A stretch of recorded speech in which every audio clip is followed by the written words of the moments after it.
CMM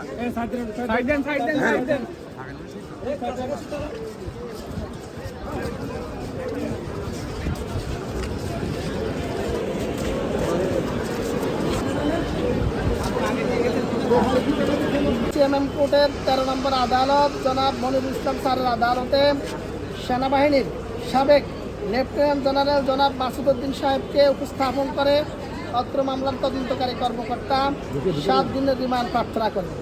এই মামলা ছিল মিরপুর মডেল থানার দেলোয়ার হোসেন হত্যা মামলা। এই ঘটনার সাথে আজকের এই আসামির সম্পৃক্ততা পাওয়ার কারণে বিজ্ঞ আদালতে মামলার তদন্তকারী কর্মকর্তা ন্যায় বিচারের সাথে 7 দিনের রিমান্ড প্রার্থনা করলে আদালতে আসামি পক্ষের আইনজীবীরা তাকে অত্যন্ত ইনোসেন্ট, তিনি এই ঘটনার সাথে সম্পৃক্ত নয় মর্মে তিনি অসুস্থ, 17 দিন ঢাকা মেডিকেল কলেজ হসপিটালে তিনি চিকিৎসাধীন ছিলেন, তার চিকিৎসার কাগজপত্র আদালতে সাবমিট করে তার রিমান্ড নামঞ্জুরের প্রার্থনা করে।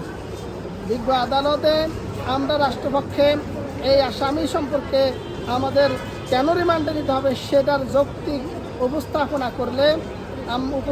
করে আমরা বলি যে মাননীয় আদালত, এই আসামিকে ইতিপূর্বেও এই মামলায় রিমান্ডে নেওয়া হয়েছে।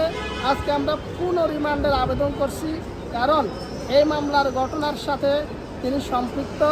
তিনি অনেকগুলো তথ্য তদন্তকারী কর্মকর্তার কাছে দিয়েছেন।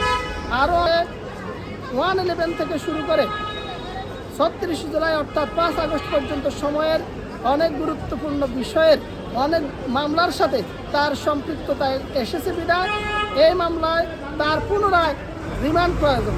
বিজ্ঞ আদালতে আমরা বলেছি যে এই দেশের তারুণ্যের অহংকার জনাব তারেক রহমানের উপর নির্যাতন সহ ইলিয়াস আলী, চৌধুরী আলম গুমের সাথে এবং অসংখ্য গুমের সাথে, বিশেষ করে ছাত্রদল নেতা জনির বুকে গুলি করা এবং শাপলা চত্বরের সে হত্যাকাণ্ড সহ সমস্ত ঘটনার সাথে এই আসামির সম্পৃক্ততা রয়েছে মর্মে আমরা আদালতে আমাদের যৌক্তিক উপস্থাপনা করলে বিজ্ঞ আদালত উভয় পক্ষের শুনানি অন্তে সন্তুষ্ট হয়ে আজকের এই সাবেক সেনা কর্মকর্তাকে 3 দিনের রিমান্ড প্রার্থনা মঞ্জুর করেন।